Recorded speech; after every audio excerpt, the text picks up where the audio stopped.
ద్వారంపూడిని arrest చేయడం లక్ష్యం కాదు, ఇది సాధ్యం కూడా కాదు ఈ ఇష్యూస్లో. అతని ఆర్థిక మూలాలని దెబ్బతీయటం. వాస్తవంగా నాకున్న అవగాహన మేరకు ద్వారంపూడి వాళ్ళ నాన్న ఒకప్పుడు ఆంధ్రప్రదేశ్ రైస్ మిల్లర్స్ అసోసియేషన్ అధ్యక్షుడిగా ఉండేవాడు.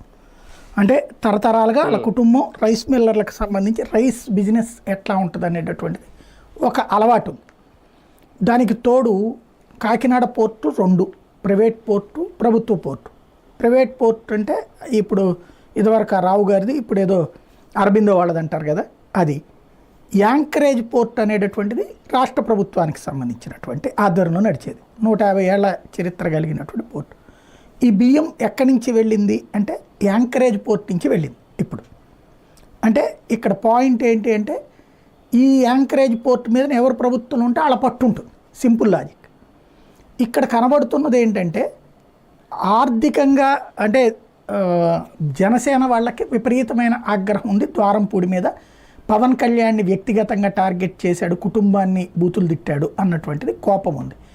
ఆ కోపం తీర్చే బాధ్యత అప్పట్లో కొంతమంది జన సైనికులు చేస్తే అక్కడికి ఆందోళన చేయడానికి వాళ్ళ ఇంటి దగ్గరికి వెళ్తే వాళ్ళని కొట్టిన సందర్భం పవన్ కళ్యాణ్ని బాగా కదిలించింది, కోపం తెప్పించింది. అప్పుడే అతన్ని అంతం చేస్తానని, అతని అహంకారాన్ని అంతం చేస్తానని